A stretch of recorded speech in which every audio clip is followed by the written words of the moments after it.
Hello. Gwigwe. Long before the Great Peace was signed on August 4th, 1701, by 1,300 delegates representing 39 indigenous nations from the Maritimes to Illinois, and the governor of New France, Montreal and surrounding islands have been imbued with histories of relation, exchange, and ceremony that have taken place right here.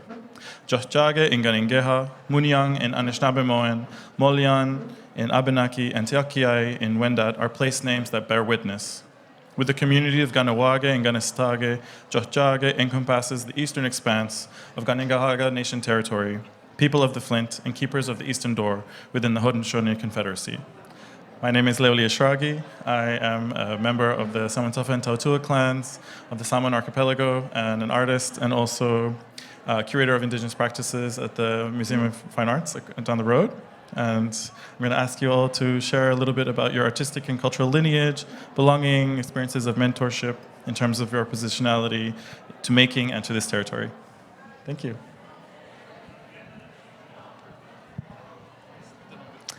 Hello, thank you, Léuli.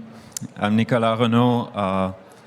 I'm of mixed heritage, Québécois, and a member of the Huron-Wendat First Nation of Wendake. I'm a visual artist, filmmaker, and a professor in First People Studies at Concordia University. Hi, everyone. My name is Dayna Danger. I use they, them pronouns. Thank you.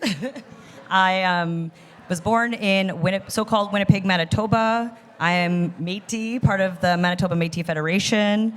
All my fam is there, and I've been here in Jochjage, or so-called Montreal now, since 2012. I'm doing my PhD at Concordia. What else am I doing? I do a lot of art stuff, which is really fun, which we're going to go into and talk about. And I also teach at there as well. And yeah, that's about it. Yeah. Atlanate, si Jake Kimble Suliahate, si Seldes Che Setsuna. My name is Jake Kimble. I am a two-spirit Chippewan photographer, artist, curatorial director from the Northwest Territories, Treaty 8 territory, member of the Dënesųłıné First Nation, and I am now currently living, working on the stolen territory of the Musqueam, Squamish, and Tsleil-Waututh Nations. Thank you so much. Before we get into individual presentations on each of your incredible art practices, I wanted to situate us and to ask, what are ceremonial political practices? So I define these as sites of visual cultural experiences designed for, as sites of visual cultural experiences designed for and reflective of the genealogy of the dominant European diaspora. I'd like to offer that distinct cultural ceremonial political practices persist through Indigenous and other racialized communities who make good use of public galleries, libraries, archives, and museums, as well as kitchen tables and other intimate spaces. This understanding is not a binary of Indigenous versus settler, but rather a constellation of Indigenous histories and practices interrupted, displaced, and rendered dormant or underground by European impacts. So, do I have access to all the registers of my Sāmoan language to express anything of depth in relation to the politics of Indigenous presence and power? Do you, as Indigenous artists, have access to your visual, gestural, and governance languages to continue world-making into futures ever in the becoming? It is possible to avoid a binary yes-no answer.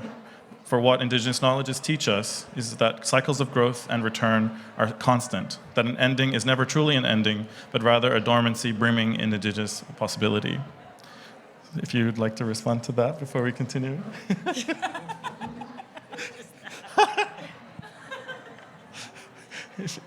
If that really aligns with how you think of your work and in terms of ceremony and politics in your practices, or not at all?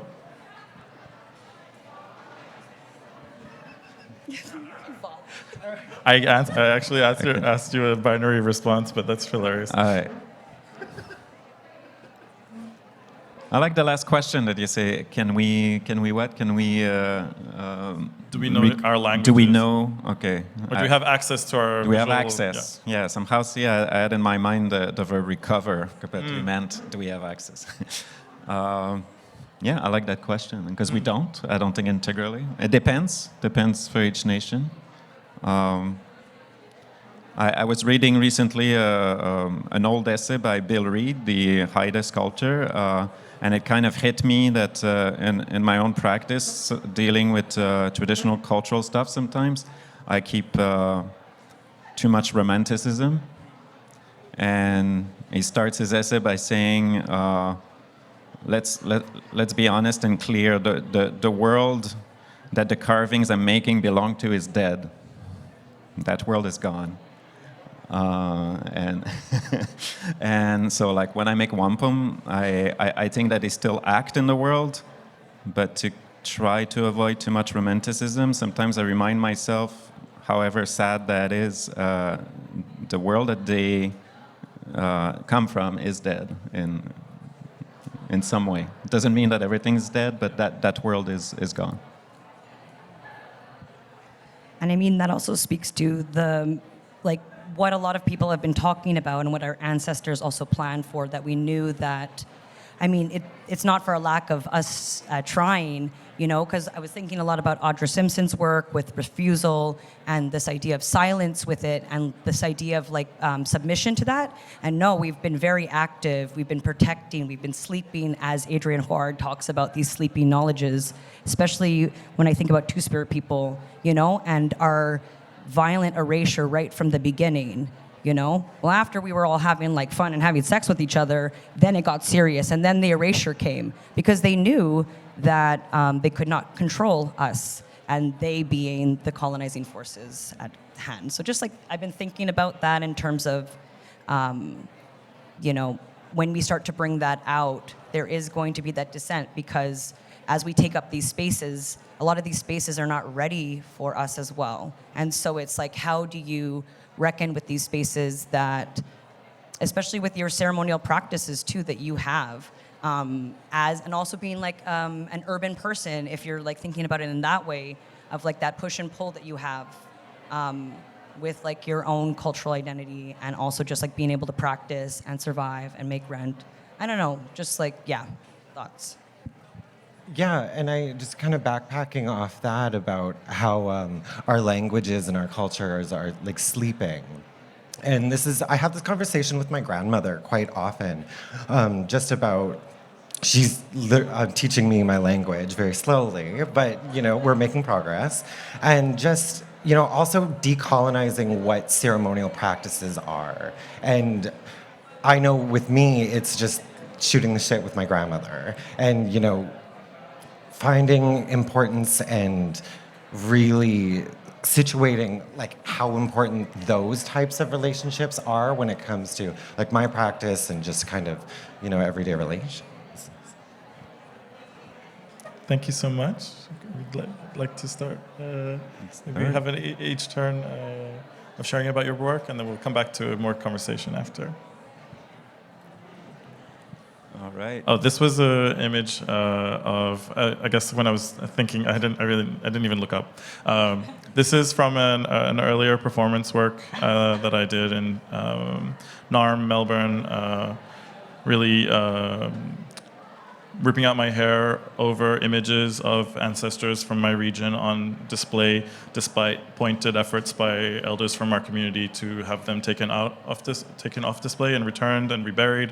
And I was like, well, the last thing I can do is like do a performance about it. Sometimes you just have to do something, get it out of your body, right? We can move on to the next slide. Thank you. All right, so just a few general words, as Léuli proposed to us the words ceremony and political together. So just what that prompted in my mind, the idea of connecting oneself to others and to the world, and I think that usually involves rewiring something. It's not direct. Like something in you has to be rewired in order for the connection to be enabled, enacted. Ceremony in politics, it's acting, wanting to act on the world with words or with gestures, you know, and with others.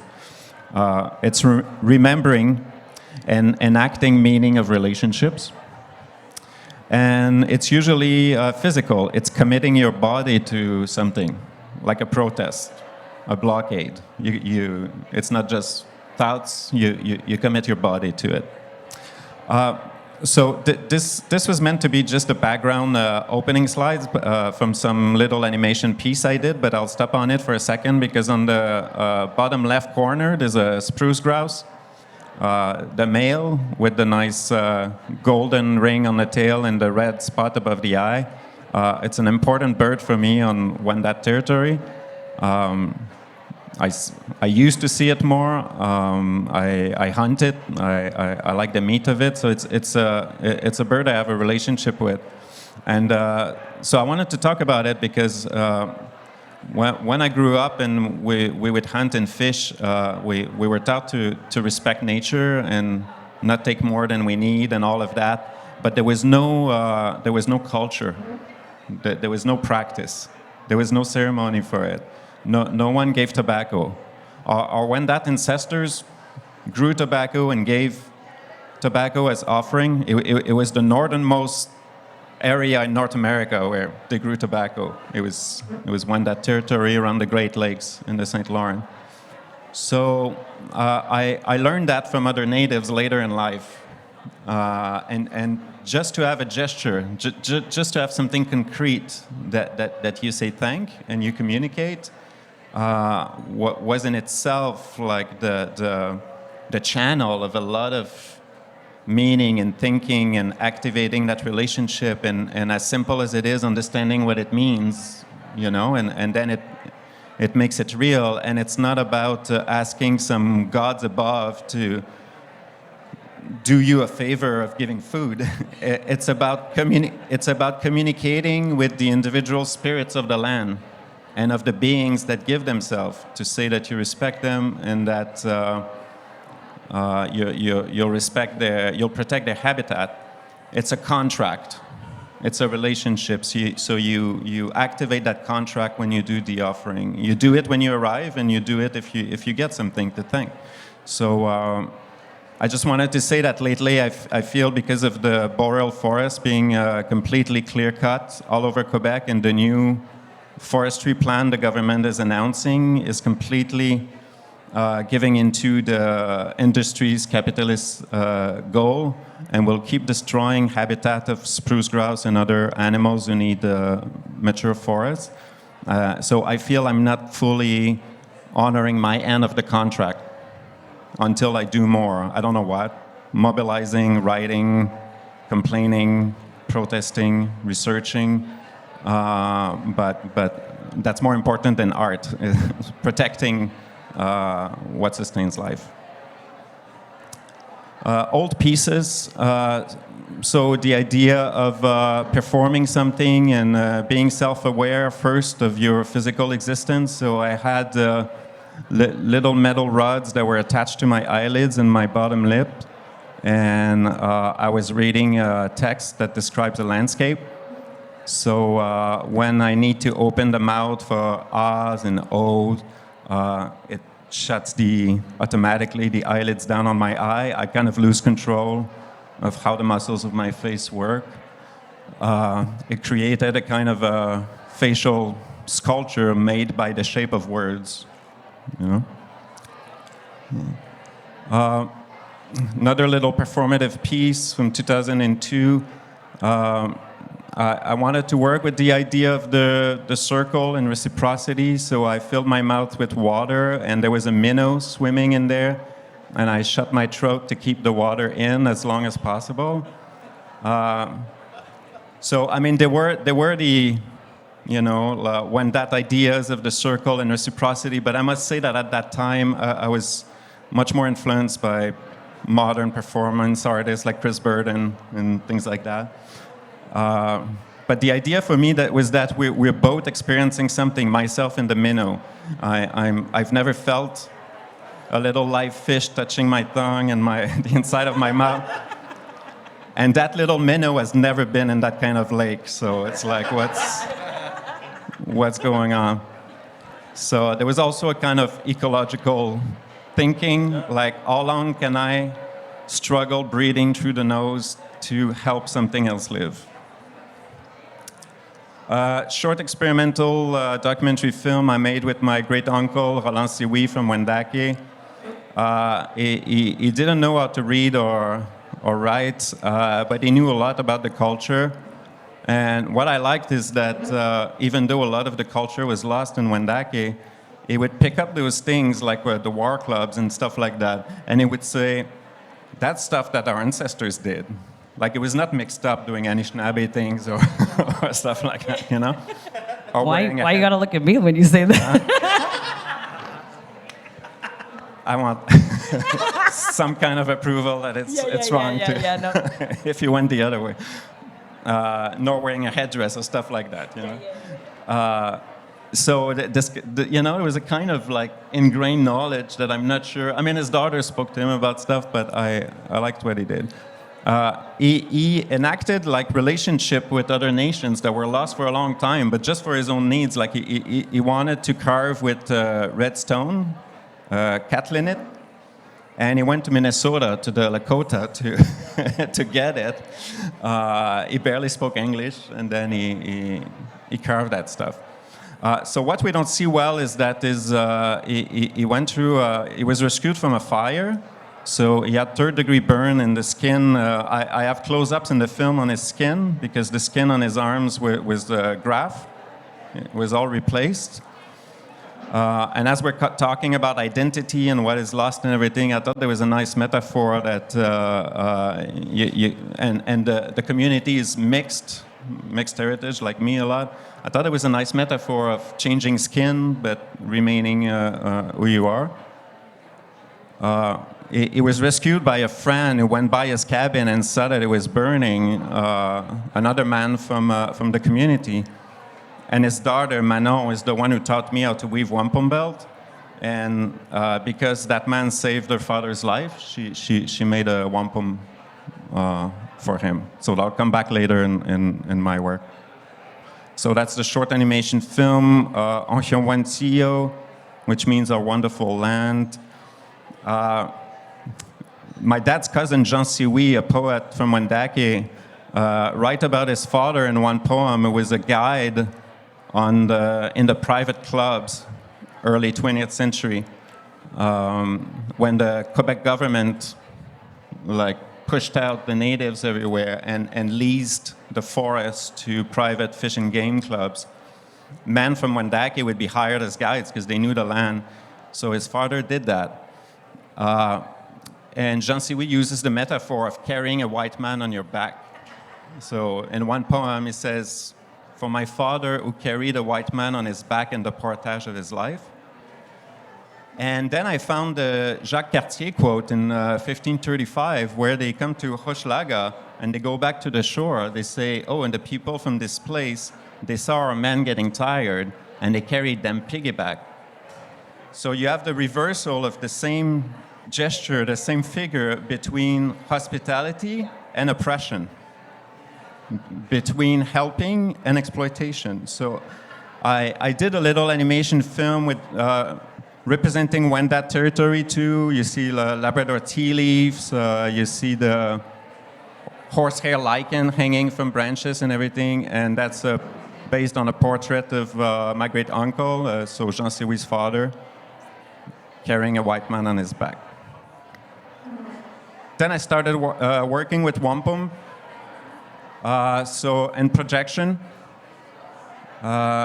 so this one is called stained glass screen wampum number 2.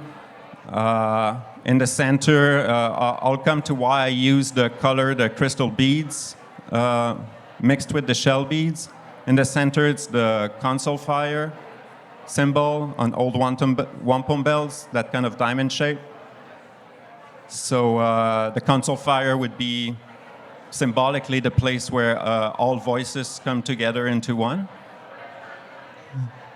I projected on it on old wampum made in 1678 by Wendat converts in a Jesuit mission. And it says on it, instead of traditional pictographs, it's characters, it's writing, dictated by the missionaries. And it says, the Huron pray for the virgin who shall give birth. and they translated Huron in Latin as Huronum. So I project a scrolling image of that old wampum onto mine. And I do believe, as much as I looked at that wampum, that Christianized piece, which really hurt me at first, it was like, wow, what an image of assimilation, using wampum for Catholic prayer. Yeah. But then I realized, oh, they're praying to a woman in the sky who's pregnant. It could still be Atahensik, the sky woman in the Wendat creation story. She's pregnant when she falls from the sky. And 2 more minutes, max. And little details like that old wampum has glass beads inserted in it. They're European made. I don't have a picture of the old original wampum, but it's part of the piece too that was shown at Daphne.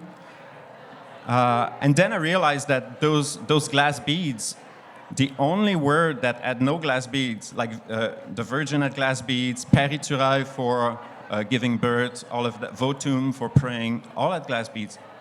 The word Huron was the only one with no foreign material in it, only the original shell material. So to me, that was another subtle coding of being aware of the hybrid identity, but remaining who you are. So I inserted the glass beads both to echo those original glass beads, but I used transparent crystal glass to also reference the stained glass of the Cathedral of Chartres in France, because that's where they sent it. They sent the wampum belt as a gift to seal an alliance with the Catholic Church at the time, and they sent it to Chartres, which is very well known for its stained glass. So when the Catholic prayer is projected through my wampum, where the light hits the glass beads, it diffracts it into a constellation of rainbow speckles on the wall behind. So I just enjoyed. I mean, I really liked the Light Bright toy when I was a kid, so that was kind of my inspiration. But also, I kind of really enjoyed this transformation of the Catholic prayer into a starry sky and colors. When we look from behind, it looks like amber because I used another type of shell that is called trochus, and it's a bit more translucid than traditional quahog clam shell. So it soaks a bit of light. So seen from behind with the projection, to me it looks like amber. So we could just blow on it and the console fire will be reignited.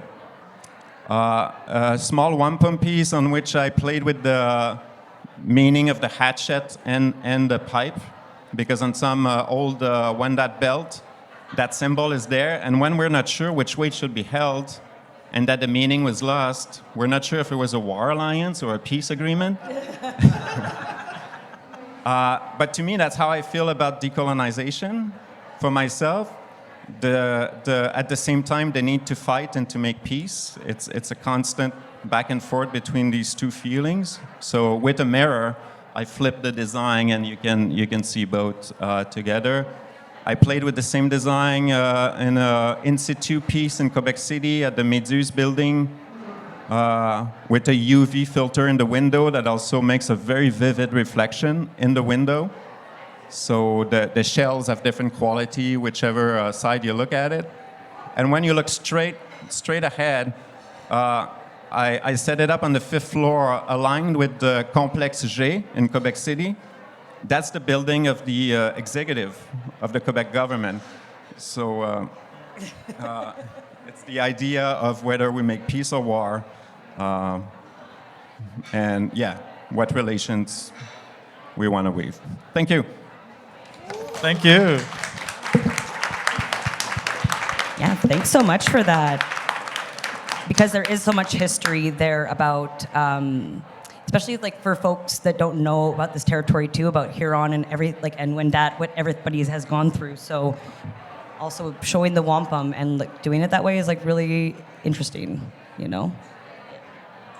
Thanks so much, everyone. Okay, so I was really excited to kind of talk about this sort of topic because I think about it a lot with ceremonial and political and just like I don't know, just in my head, I could hear Bear Witness from Hallucination, or formerly known as A Tribe Called Red, talking about, in an interview, he was talking about how inherently we are just political, just by our existence. And so I wanted to talk about this performance that I did, and this sort of talk gave me a lot of time to think about actually what this meant, because a lot of it was very intuitive. I work a lot with my friend Sinayak, who is in this photo right here, and pardon? And out there in the booth for Art Volt. And so just thinking about this performance that happened in Winnipeg at the Plug-in Gallery, and just all of those convergences, and just like thinking about two-spirit people, especially in ceremony, and how we express when it's really hard to speak or express these feelings that we have, how art can kind of be this like vessel or vehicle or space or somewhere that you can occupy. And it's so much better to do it with friends, you know what I mean? So I wrote this all down because I haven't talked about this work a lot, and so bear with me, So I am a two-spirit Métis-Saulteaux-Polish visual artist, and I work with performance, photography, and sound to speak to consent, desire, power, and kinship. Today, I'll be speaking about my performance, To Submit, to Resist, to Submit, to Resist, and how it's a dialogue with the works of my kin, Kite, and Sinayak in our exhibition, When Veins Meet Like Rivers.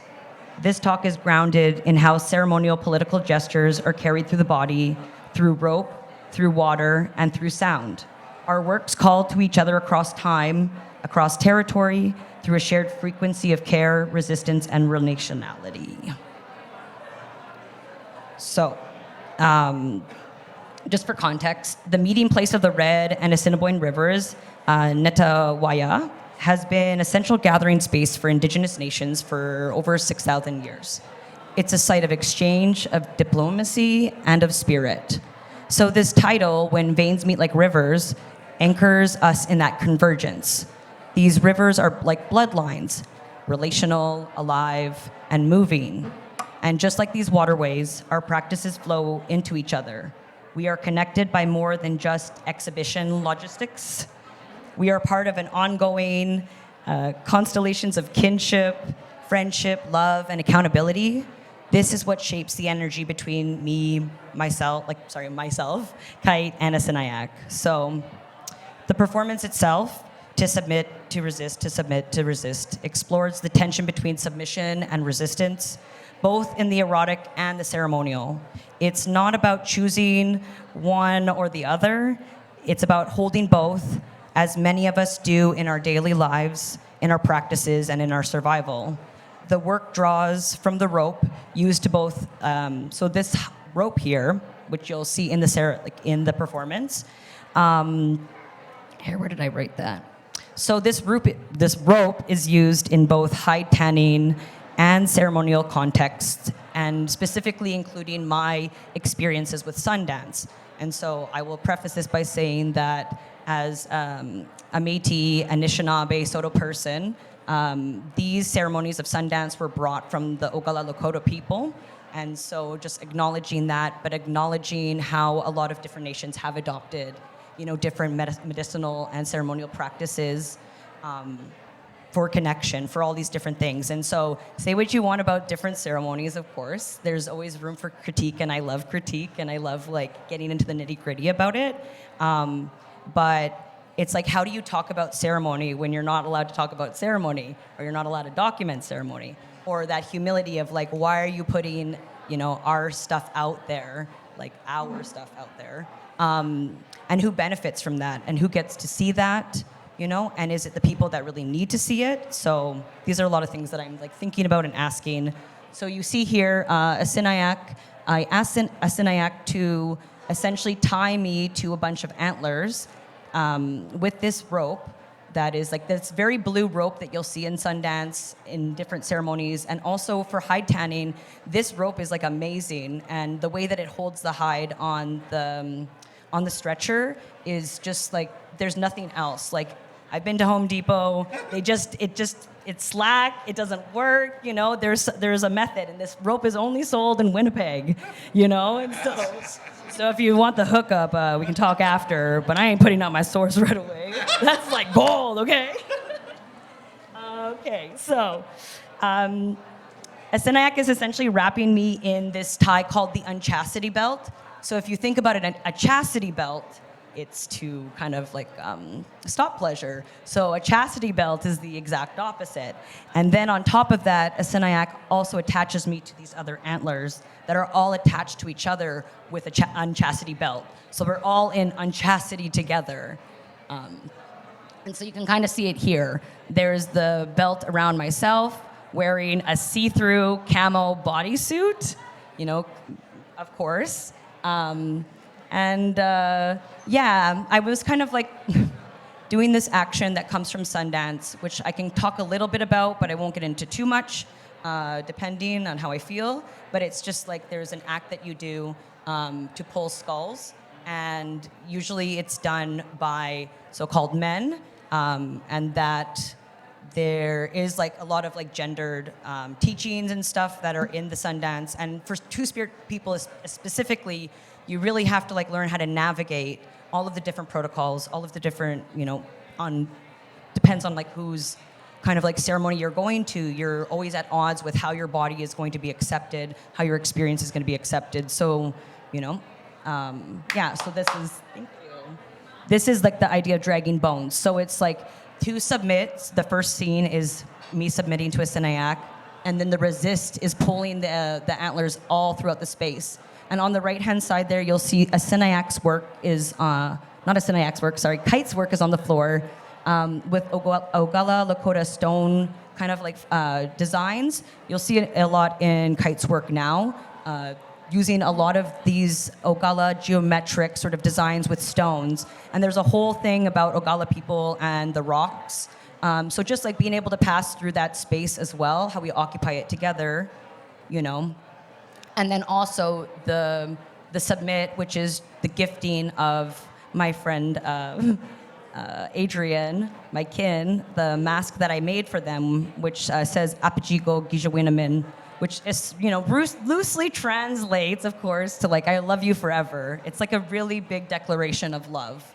And so, you know, putting that on somebody, like your kin, and just like having people witness that, I think is like something that I was really thinking about, and something that's a very personal thing that you do with each other.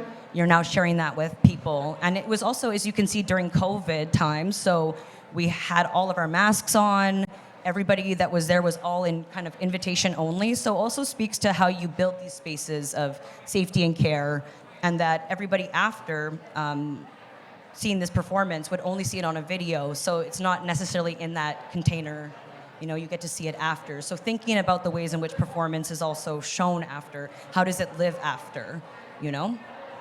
And this is the photograph that I did for that mask. And the gifting also kind of ties to then this mask lives now at the School of Art at the University of Manitoba. Yeah, and the same with this image. So, and same with this image. So it's really important because the work has to be with the person, you know, the individual that it was made for. Because why else would I do this and gift it to somebody if it, I don't know, I can really talk about the context of that, of ownership within art as well. But it's really important to show the gifting that we do for our kin. And then finally, this is the stretcher where after all of the dragging and submitting and resisting, I like take off the unchastity belt and then essentially, where is it? And then I kind of tie it to the stretcher. And the stretcher is made out of colors that were just, the pink is from a Sinayak's exhibition space on the other side of the wall. And these were colors that we just had at the gallery. But also, like, there was these rocks that were left over from Laurie Blondeau's installation that was there. And I was like, who left these grandfathers in the loading dock? And so I had to take them. But I mean, for all those reasons, I just was like, oh, these rocks. Because I will also say that part of this performance, there was a component that includes sound. And it's the sound of me and Jeffrey McNeil Seymour, who's Shuswap, like Secwepemc from so-called Kamloops. Really amazing two-spirit activist who is no longer with us, unfortunately, and taught me a lot about two-spirit and our activations of ceremony and also our visibility of those ceremonies, even though we have been taught that these ceremonies are meant to be kept, to ourselves. So just quickly, I'll say, in another related performance, at the confluence of the Secwepemc and Secwepemc rivers, I joined Jeffrey McNeil Seymour to carry out a sunrise ceremony. I cut his braid and we offered it to the sacred cedar and salmon bones to the water. We were told by an elder that this is how salmon find their way back. Though through that offering, though, it defies protocol to film ceremony, we chose to document it for Two-Spirit people anyways, for those who don't always see themselves reflected in ceremony. This act, too, is a part of the call and response across waters, nations, and generations. So, during the performance, there's a sound piece, and you'll hear me, and it was the last time that me and Jeffrey hung out in Vancouver.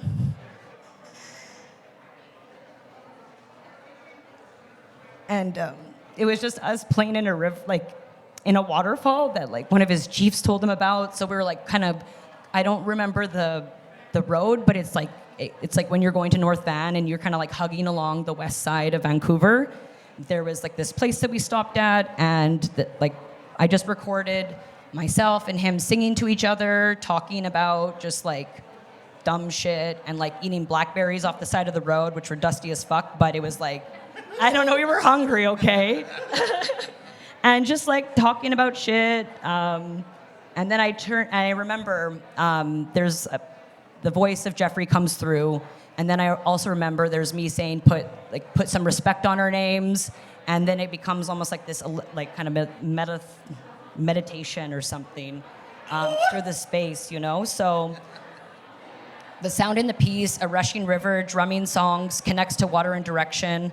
I honor the four directions in the movement of this piece, anchoring the performance in land-based ceremony, but also it critiques whose bodies have access to this space and how we position ourselves in relation to, everybody, the ceremony, and our own healing. So finally, these gestures, dragging, tying, cradling, dreaming, are not isolated performances. They are continuations of care. They are refusals of colonial rupture and assertions of sovereign intimacy. So this is our river, this is our veins, and they're still flowing. So just thinking about that, and also that the rocks on the bottom there are from the river when I went to go visit Jeffrey again, and the berries are from the place that is on the other side. It's like the res side of Kamloops, because their community is like right beside. It's like a single little bridge that separates them, so like from each other. And so to be on the settler side, and then you see it from the sort of like indigenous side, so to speak, and just like visiting that and thinking about all of these things that come together. So yeah, thank you for Miigwech, thank you for letting me share.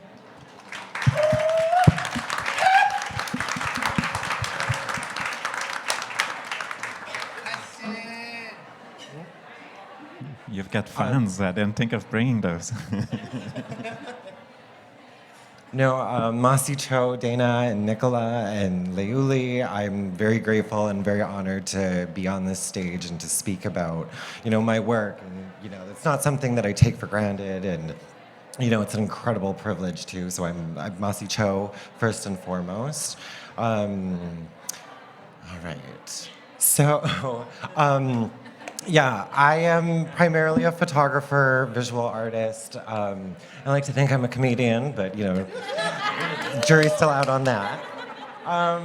And so when I was first asked to sit on this panel and talking about ceremony as political practice, and as I was saying earlier, I think back to my relationship with my grandmother, my Setsunide, which is grandmother in Chipewyan. And how, and she was born and raised in the bush, and, escaping the missionaries up north in Sāldeschē, which is Little Buffalo River, which is at the south end of the Great Slave Lake in the Northwest Territories. and I have this really unique relationship with her, as you can tell. And so this is one of the first pieces that I kind of really started or ever made that's titled Funny Bones, because I consider, I like to say that I get all my funny bones from my grandmother. And so this is a series of 4 photographs where we both shove coconut cream pie in each other's face. And it was so funny when I thought of this idea, because I thought, oh, wouldn't that be funny? And I remember asking my grandmother, my setsuna, and I was like, hey, so I've got an idea. would you want to do this? And no hesitation. She was absolutely, yes. And so, which was so lovely. And I set it up, put up the backdrop, and then I am, you can't really tell, but I am wearing very short, white, kind of boxer shorts and a very big white shirt. And so we were setting up, and as I was sitting down, my grandmother looks at me and she was like, "Is that what you're wearing?" And I just a little taken aback. I was like, yes, Nanny. It was also what I call her. And then she looks at me dead in the eyes and she says, "You look like a slut." And there's something about having a 68-year-old woman call you a slut to your face. It's so invigorating. And I mean that in every sense of the word, because I do think humor teaches us so much more than classrooms ever will.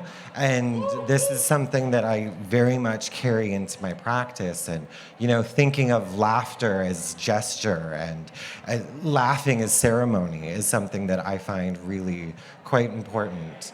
And she shows up a lot in my work. And so this was another piece that we did titled DNA Holy You Ever Act Like Granny. Because, yeah, he gets it.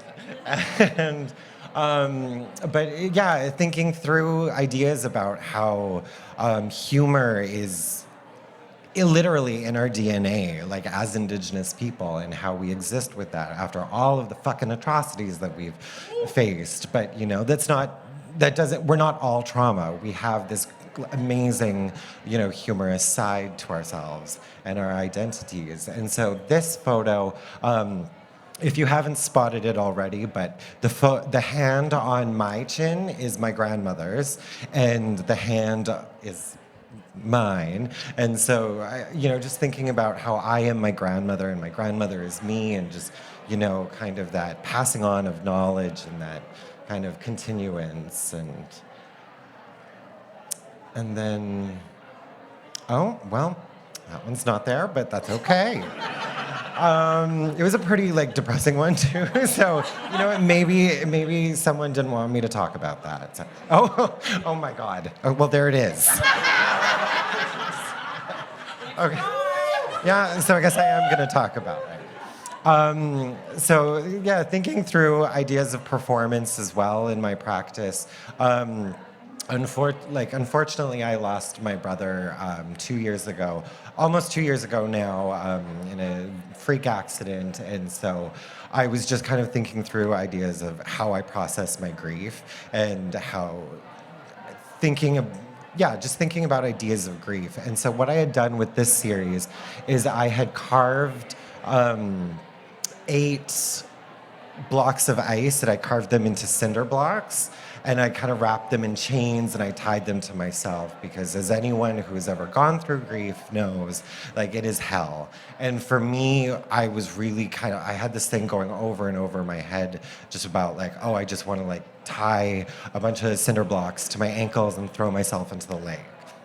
And so, I have a great support system, so I didn't do that, obviously. But the idea kept cycling through my brain, and so I was like, I need to get this out, because I also use photography as my own personal ceremony to understand what I'm going through and just kind of get it out of my body. And so I was thinking about how can I do this in a way that I don't end up at the bottom of the lake. And so I was like, what floats? And so I decided, being from the north, I was like, what if I make these little icebergs that kind of mimic cinder blocks? And so that's what I did. And it was through this process that, because ice floats, and this gesture, had I gone through with it, with these specific, blocks, these ice sculptures that I made, they would float. And so the thing that I wanted to kind of like bring me down to the bottom of the lake ended up kind of like keeping me afloat, which was like these fun little discoveries that you make when you kind of like honor your body, honor your mind, honor these kind of personal ceremonies. So, and then these are also a three kind of set. The one on the right is called Bath Time. The middle is When the Lights Come On, that means it's time to come home. And the right is Heavy Operator Equipment, or HOE. Yeah. And these were part of a show that I had called Make Yourself at Home, which was a show, which was my inaugural exhibition at United Contemporary that happened last year in Toronto. And basically the show, similar to a lot of the previous body of work, was about me kind of, making peace with my grief. And in the summer of 2023, the Northwest Territories was plagued by, it was completely devastated by the wildfires. And one of my home communities, 95% of it burnt down, and so much of the territory was just eradicated and wiped away. And which, it's so painful because, not only is it, land, it's territory, it's memory, it's life. And so I needed to get the grief out of my system. And after a couple months after the fires had died down and people had gone back up to the Northwest Territories, everyone on Facebook was posting photographs of the Northern Lights, and that's what kind of spurred the show, really, because I was so incredibly homesick and jealous of a place that, was kind of no longer there. And then thinking about, maybe a couple other people, parents have said this to them, but, before cell phones, it was like when the lights come on, that means it's time to come home. And so I was thinking about that idea and how the Northern Lights were shining, and I knew that I needed to go home. And so, and the title of the show, Make Yourself at Home, was really kind of a play on that as well, of thinking like, how do I make, like the act of making, the ceremony of making. And so I needed to remake myself in my home. So, and sometimes that involves me getting naked and rolling around in minus 40 degrees in the snow. And then also it naturally, right? It also, I have to be naked and climb on top of a piece of, heavy equipment, which, fun little bit, I know how to operate that. It's actually an 824 loader, which is hilarious, but growing up in the North. And then I think one of my final pieces here is, great idea. Oh my goodness, this piece is called My Guardian Angel is Tired, and this was a project that I had completed at the Banff Center in 2023 and later presented at the Burrard Arts Residency in Vancouver. And this series came about because I used to say that my guardian angel is tired. I used to use that as a joke whenever I'd roll into work or class on Monday. After a big weekend out, I would be like, oh, my guardian angel is tired from looking after me all weekend because, there was a bunch of late nights. And so I was thinking about how, like, how would I visualize my guardian angel and what would they look like? And so I thought of this kind of 5 fractured piece. There are 5 separate photographs that stick off the wall and are layered. And one of them, I'll start at the feet. The feet is covered in sugar, representative of, addictions to food, to sweetness, to drugs. The next, my knees and my crotch being covered in dirt, addressing sexual violence, bearing shame, feeling dirty. The middle part is covered in snow. It's a little hard to tell, but it's snow. And I very much bought into this idea that if you're cold, then you're cool. But that's not true because you just look like an asshole. And, it's so much more important to, kind of lead with love and care and also still a strong spine, but, very much care. And then, the honey on my head, drowning myself in, again, sweetness and alcohol. And then my hand, you can't really tell, but it was bubbles. And so it's kind of representative of that ephemeral nature I've always had of reaching out for something, kind of a little fleeting. And so this was a very important piece, just for me personally, because,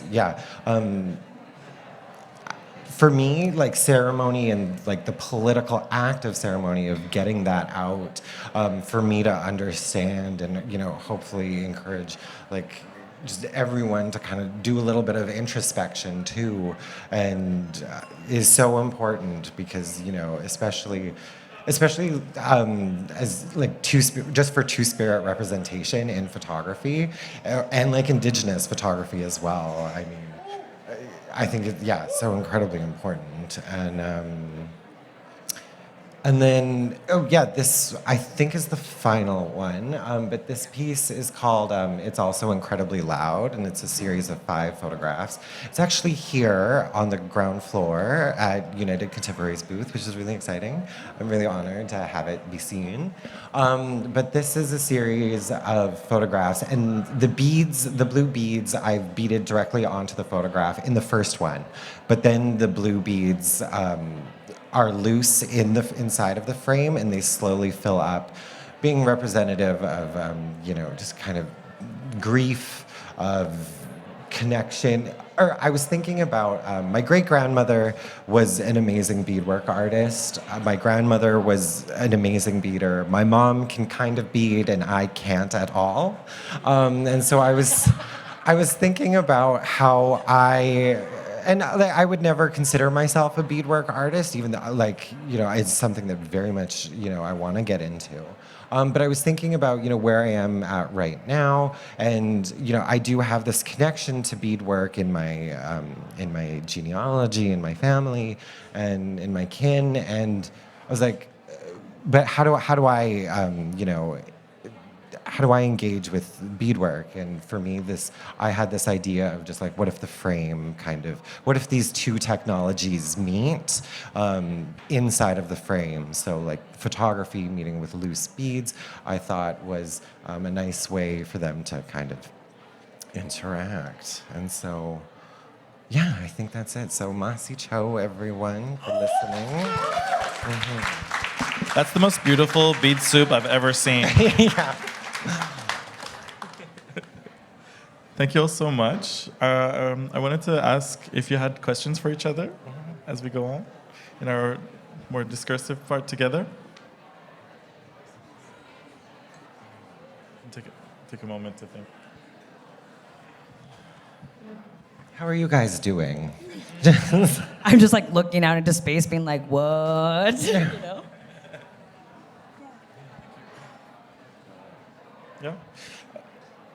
I might follow on with a question. How important is consideration of more than human and human generations before and after us in your work, at any stage, ideation, creation, dissemination, storage?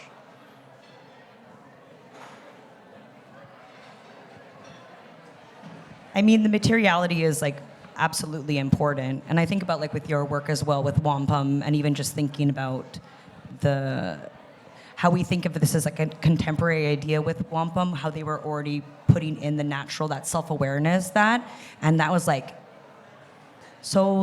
not so long ago, but just to say is just like in that moment, just even making that little material like sort of gesture and moment, I think is like really important, because then I think about, when I'm working with like recycled hide and things like that, this idea of hide tanning didn't come until I started to actually visit with my great-grandmother and start to ask her the questions that I had been afraid to ask from before for X, Y, and Z reasons.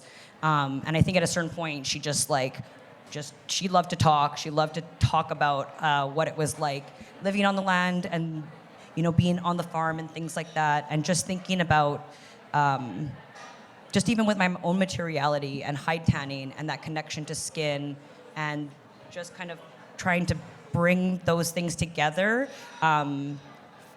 and not to think of them as like a severing, but just like this thinning out, and like thinking about just the assimilation sort of like mental gymnastics that some people had to do, like especially our ancestors had to do back not even a couple generations ago, to either carry on certain practices or put food on the table, and things like that. So when I'm thinking about I can see that in both of your work, actually, of just like acknowledging just even with your grandmother, there's just the rankness in that one image where she just like, I really wanted to say when you were talking that it's just like that image for me is like, it could even be a standalone, just her expression, like how she captivates through the camera, and her vulnerability is like really, something that pulls me to that. And I love that slapstick humor. It's also, the physicality and the humor in that. So just, these are just things that I'm thinking about or picking up from both of,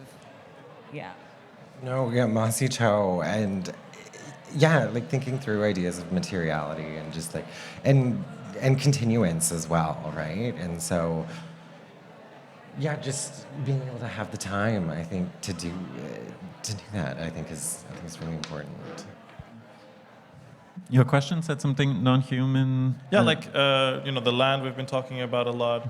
Obviously, all of the trees in the works that you were making back up home after the fires had devastated so much. So I guess it's also thinking about. I guess I'm really thinking about bush gallery and that really incredible practice of making a performance for the Saskatoon berry bush, or making a performance for the wolves, or different territories. I guess thinking about like we're very same with our kind of way that we view through our eyes, and a very like ocular focused society. We're also very focused on humans, and we are at an art fair, but there's always more audiences than that. Yeah. Well, I saw that like non-humans are kin, like, and not just living things, since I heard Dayna talk about stones as grandfathers. so this kinship with everything.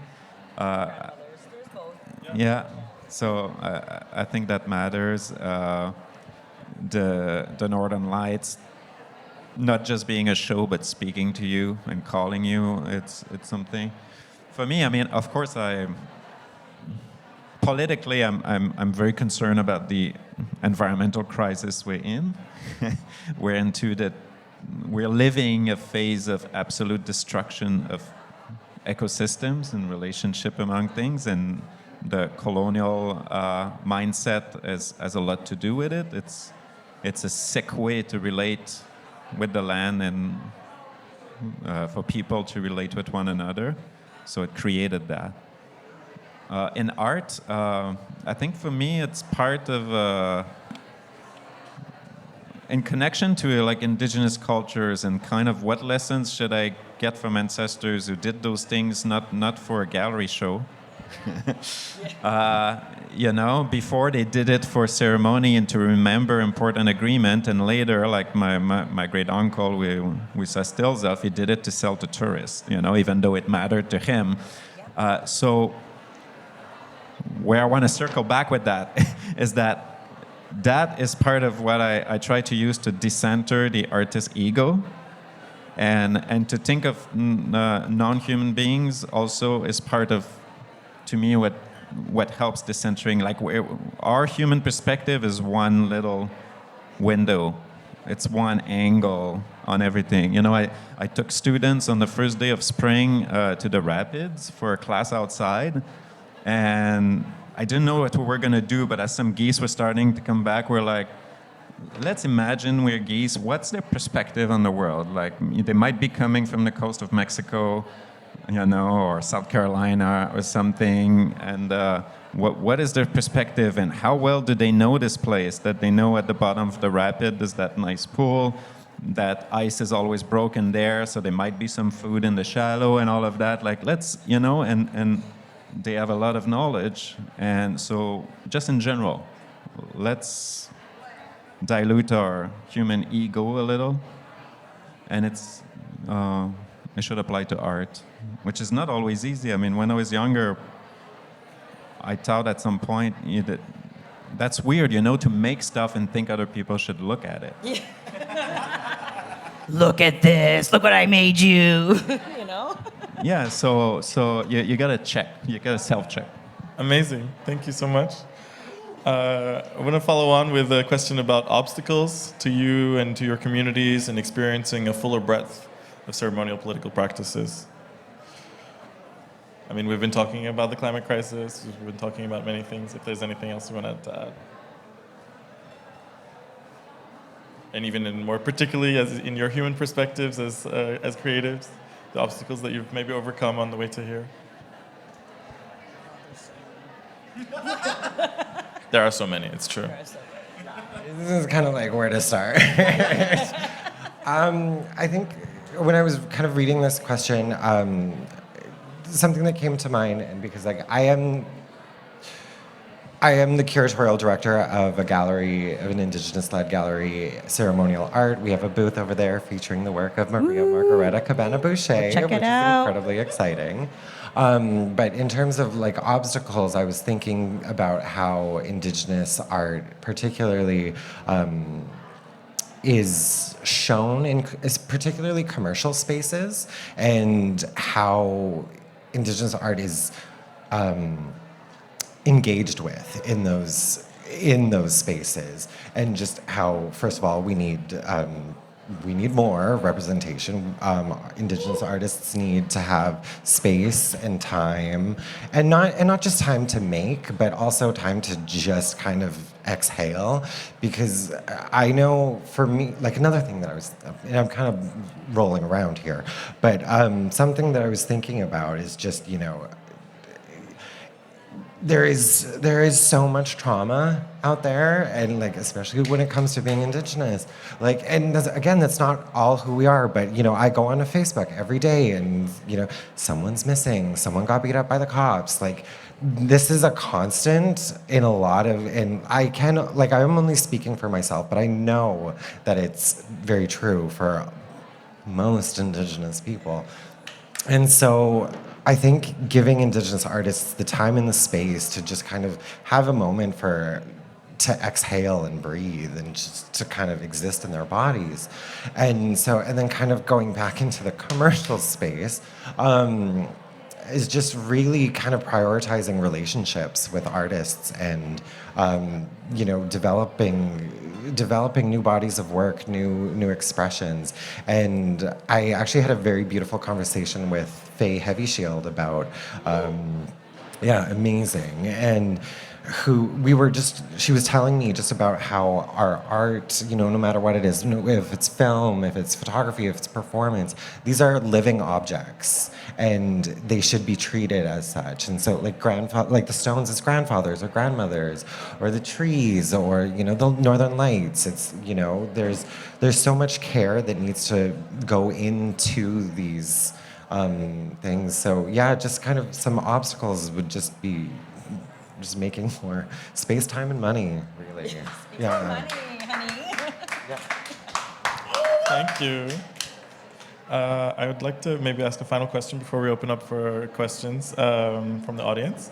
What level of illiteracy, this is a loaded question, but I get to do it.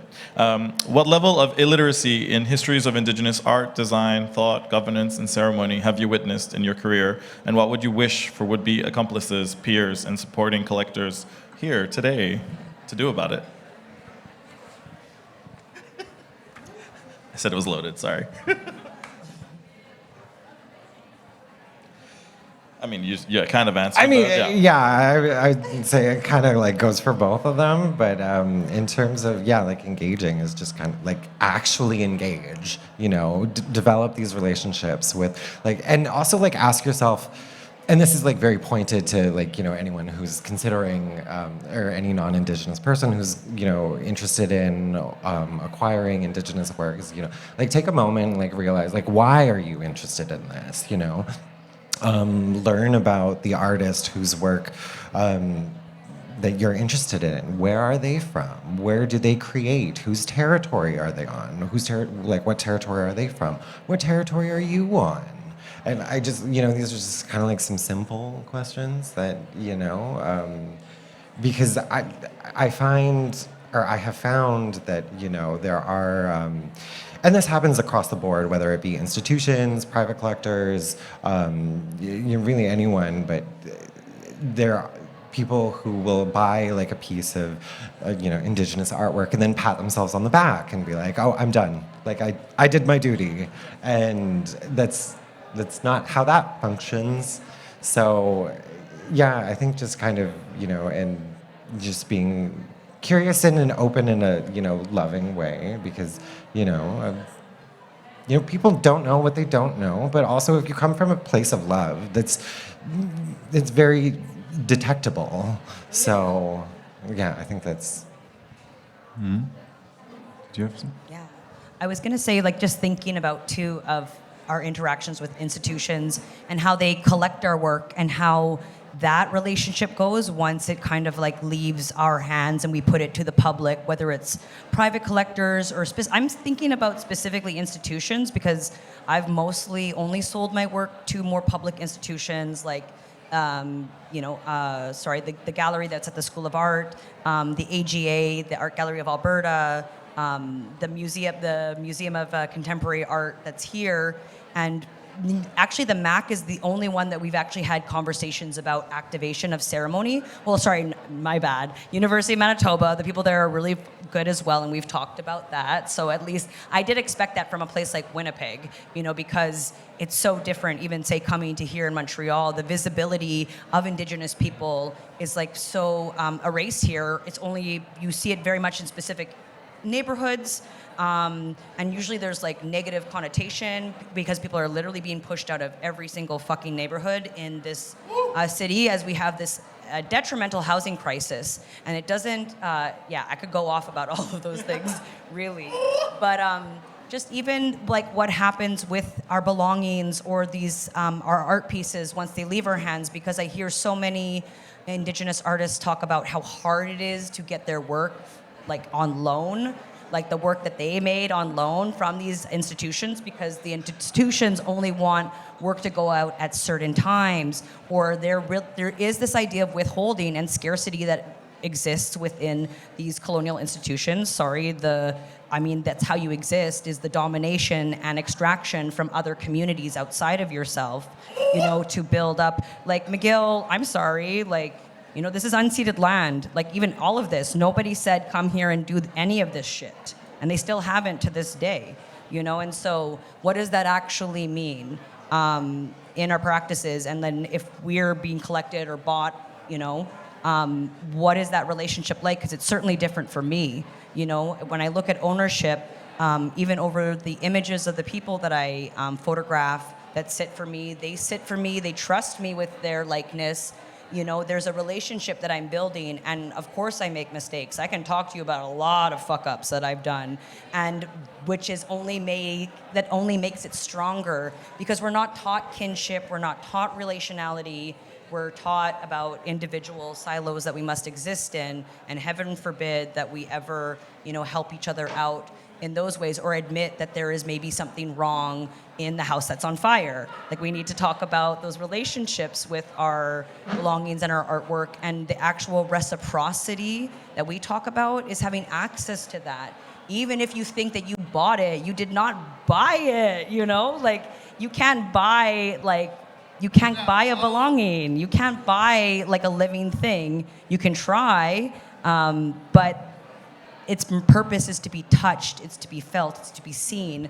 And so there needs to be better, way better relationships with collectors and institutions that collect us, and to really examine those, the contracts even, and to also really muddle that up a bit. We do talk about orality and how we talk about agreements, but if the other party, i.e. the colonial forces, are speaking sweet things, but they're not actually speaking, they don't walk their talk, then yeah, we have an issue.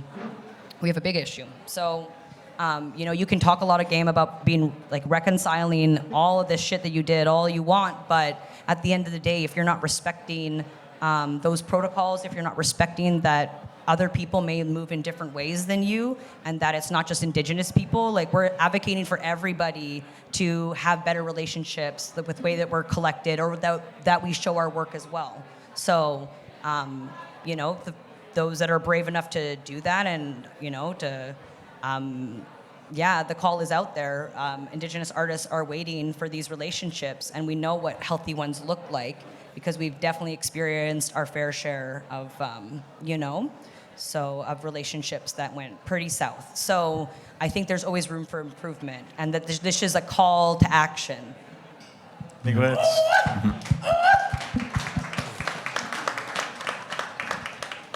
Yeah, I think there's more and more context and relationships that go well with honest interest, and compared to 20 years ago, or so gotta acknowledge that.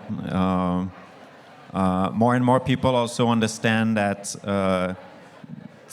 they can engage with the work artistically. What I mean by that is that before you could be asked like, can you submit work for this, or can you be on this panel?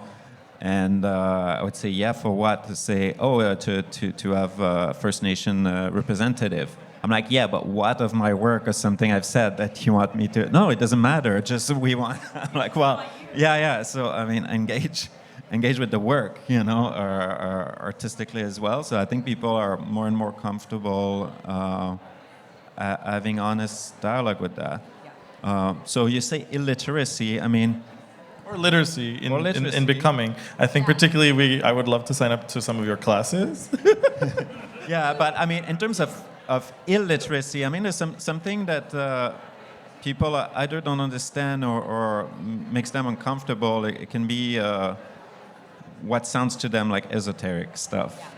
Yeah. So as much as I said, like the Wendat world that made the wampum I'm inspired by is dead, just like Bill Reed said about the red cedar carving that is doing in the Haida world. That's to check the romanticism danger. But there is the true belief that ancestors speak to us.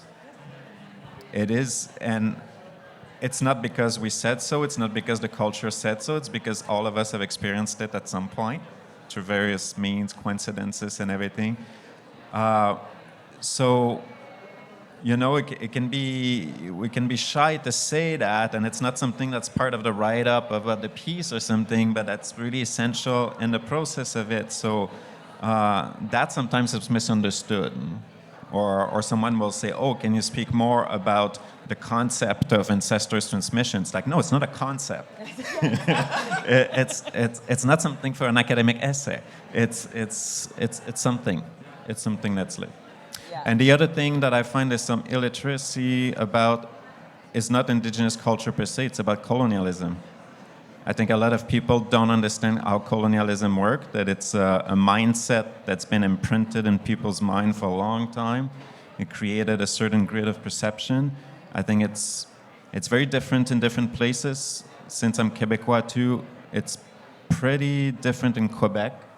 I think there's a cluelessness about what colonialism is and what the position of a Quebecois is, and so there's a lot of like, but we all mixed, or the English colonized you. Sorry, it's like, oh no. If the relationship starts like that, this, then they say let's build bridges. No, there's a bridge that'll never be built because you're walking. Yeah, you're the Mohawks walking. blocked that bridge several times already, honey. So yeah, it's like It's like you're standing in the void. You're walking the bridge before it's being built, You don't. Into the St. Lawrence with you. Yeah. So the self-awareness of the power dynamics that are inherited is something that is still missing. Thank you so much. I wanted to invite anyone who has a really pointed question to ask a question of all of the wonderful panelists or of one particular person. And we have a microphone that can go around. Yeah, up here, Marco. Hi, thank you all. My question is to Dayna. Dayna, I'm familiar with your work. I'm familiar with all of your work, so thank you all very much for everything you shared today. But Dayna, I have this connection similar to you in terms of Winnipeg and Métis territory and where we come from. So I'm Indigenous, I'm Cree, I'm from Pugatawagan territory, Treaty 6 in Manitoba, but I was also born and raised in Winnipeg territory, Treaty 1. So similar territory where you're from. And we also met at one of your shows, your closing show with Asiniak. And there's work of yours here on display right now with Asiniak and that. But I wanted to kind of just speak about this connection to land and everything, but more on this context of you as yourself as a Métis artist and this artist from the territories of Manitoba and everything. But what elements of advice or anything that you would have for a young Indigenous artist, as myself, navigating these new worlds, this new territory? You know, I'm a visitor. I'm very much Indigenous to these lands of Turtle Island, but I'm very much a visitor to these lands of Ganawage and Choctaw and everything. So what are some elements that you have been able to establish in these lands and be able to develop yourself and everything? Like, I know you're a very respected artist and everything. So what are some things that you can share with that knowledge? Holy sweetie pie. Okay. Also want to put some respect on your name because you just had an opening at the Urban Shaman Contemporary Gallery in Winnipeg. So check out this one's work, up and coming.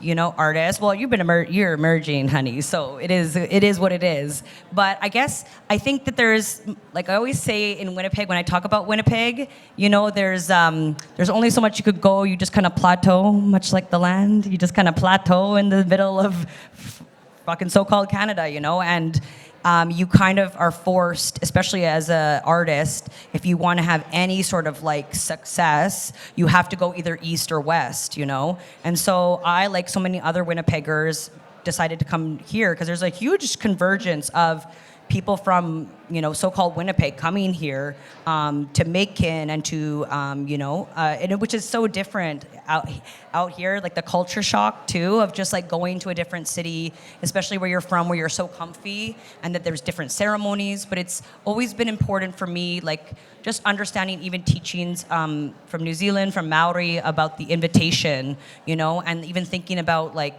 you know, how do you get invited to a space, and then kind of thinking about when we choose spaces too. Like I always talk about how I was invited by Concordia University. The Ganyageha, the Mohawks did not invite me to come live here and make kin and do that. So it's, for me as a Métis person, it was my job then to make relations here and what could I do to give back, you know? So, you know, even little things like driving elders to the front lines of protests and stuff like that. These are things that I learned in Winnipeg, you know, doing ceremonies since I was like a young teen and trying to figure all that shit out and not knowing kind of like where I fit or any of that. So, I mean, of course, choosing to go elsewhere does open up your worldviews, but I think it's important for us as Indigenous artists of like being very aware of where we go, the relations that we make, and how important those are, and also to build those communities in cities, you know, because, you know, I come from Winnipeg, you know, like the North End, you know, so I have to put it out there, okay? That's where a lot of Polish, Ukrainian people, and Ojibwe people, we used to hang out for a long time. You know, and just and just like that roughness of the city, but just like the love of like just the prairie people, and just like the endless amounts of love that you have to have, because otherwise you're gonna freeze your ass off. So you have to build community to stay alive. And thinking about that, and wherever I go, and trying to build those relations in that way, and be aware of like what my impact is, and how am I giving back. So I'm thinking about that as an Indigenous person, and I invite all non-Indigenous people to also think about that, of like where we go, our roots, what are the impacts, Have people even thought about like asking, people in Ganawage, if they, I even think about just like invitations for shows and that, of like wanting to show something here in Montreal, but then asking the community how they feel about that. But why would they care about that, But why wouldn't they? You never even ask them invitation or permission to anything. So even just like our relationships of how we move in the extraction, and how the art world makes it very easy for us to move in those ways. And it's a constant struggle. It's going to be a constant struggle, because the colonial world is not ready for us, and we see it time and time again. Look at the DEI that's being revoked out of the so-called USA.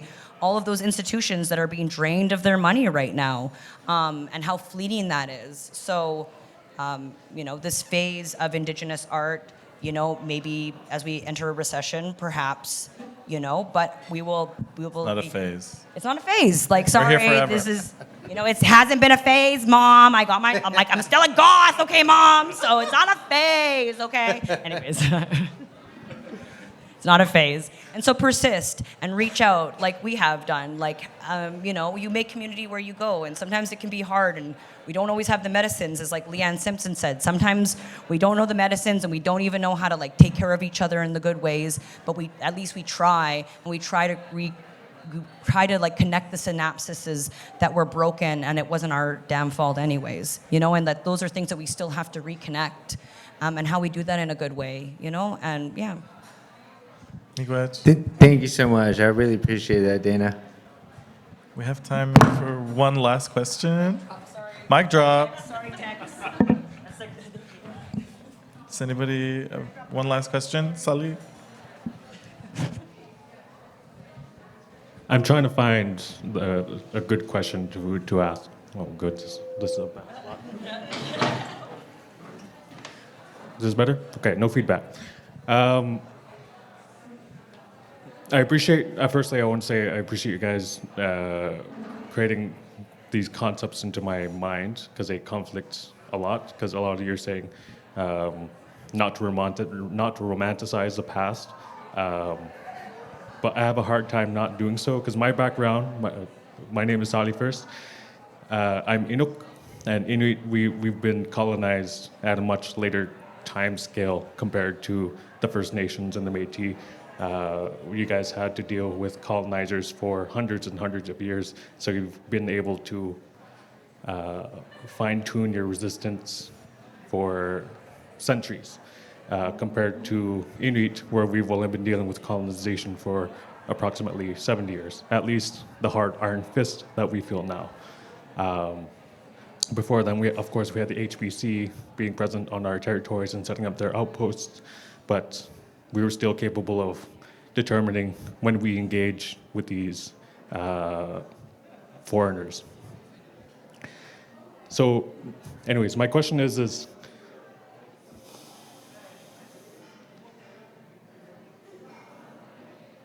I feel like we're approaching some sort of critical mass. Wars are going on. Not only are we complicit in it, we are also, without necessarily needing declaration, our taxes go towards war, and it's constantly has been going towards war. And I'm just trying to determine, what's the type of turnkey that we could use, or to facilitate, to create, movement that goes across people, that goes across nationalities, that goes across the skin barrier. How would you guys envision that turnkey being before they start turning keys and sending the ICBMs across oceans and continents? Sorry. Nakumik.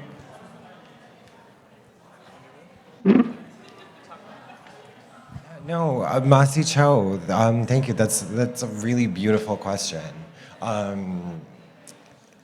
Yeah. I mean, I wish I had like one answer to be like, this is how you do it. But sadly, I don't. But what I will share is that I think that there's many different ways to do that, and just first of all, just by being here, standing in your truth, and showing up for yourself, showing up for your kin, is already like a beautiful step forward, and just it's a very it's intense, and no, my God, it's incredibly important, and. Yeah, I think we just kind of community-based, or like finding community and solidarity between like everyone, with other artists, with people across Turtle Island, and yeah, I wish I had like a really poignant answer. So, if you guys want to join me. Yeah, I don't have an easy answer. I mean, it's a question that it's legitimate to have now. And, I think, first of all, like, you kind of talk about going over the divide or whatever. Like, if we want to look at it philosophically, broadly, historically, like there's a Wendat historian, Georges Siwi, who says, all human cultures were circular at some point. That's what indigenous cultures are, but all human cultures were at some point, acknowledging the interconnectedness of everything, the relationship with the stars, the cycles, the animals, all of that. And your culture knows about animal relationship and that kind of stuff. So there has to be some hope that people know it's something that's deeply buried in all of them somewhere. I don't think that's going to happen, but there's that. It's not about like, you be native too because it's good. No, it's like we all have a trace of what that's supposed to mean and why it made sense. That world made sense and did not destroy itself. So there's that. So that's the large scale, small scale. Every relationship, every little context, like, have the potential to turn colonial or not. And the art world is like that. I mean, there's a lot of kind of bourgeois indigenous art fulfilling the needs of the art world as well. It's up to artists to keep challenging that and create community and subversion. But thanks for forcing us to think about that.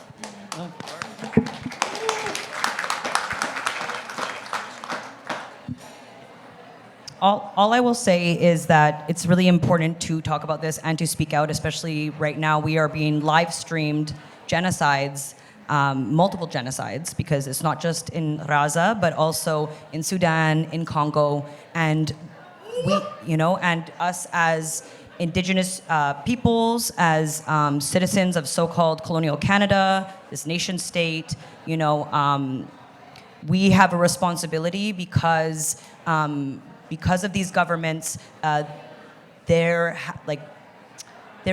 think there's a responsibility as we benefit from the extraction from a lot of places in Africa, in many different places from the U.S. and Canada's complicity in that, and especially as Indigenous people, I think what you're talking about too is when I think of like First Nations, Métis, and Inuit, and how we like split those things up, and yet the colonial powers that be want us to continue to fight and to disagree amongst ourselves. And I mean, I think about the Manitoba Métis Federation and its complicity with the colonial governments in also land theft of other First Nations, and like how Métis, it's like we're forgetting who the reason that we are Métis in the first place is because of the women, and not to romanticize even the Métis birth of the nation. When I think about that and all of the extraction from Indigenous women who, I think about that work with the white man being carried on your uncle's back about that, and like that history that we have to rectify with. And that's kind of what I mean. I think, this idea that we are not free unless we're all free, and people that live under oppression understand this very well, and it can feel hopeless at times because the society has very much siloed us as like it's our individual responsibility to change these things, but actually collectively, if we work together, and how do you decenter? How do you degrowth? Because those are all the concepts that Indigenous epistemologies and worldviews have held so close for so long about. This idea of constant progress and growth is a death bringer. It's a destroyer. You can't, there is always the cause and effect. You can't just have matter going out and have nothing replacing it. So when you destroy something, and like we see this too in the Raza about how they're absolutely annihilating the land. And I'm like, that's not an indigenous way of doing things, to scorch the earth. That's a manifest destiny. That's a thing that was brought here to take the land, even when it was offered so lovingly and caringly, and how we all resisted it so far up to this point is like incredibly impressive, and like our ancestors are fucking amazing, and we have to put respect on that. And I don't know, yeah. Thank you. That's all we have time for. Thank you. Tewang, Kishimarsi, Chimigwech, and Masicho. Have a wonderful fair. Thank you. Masicho.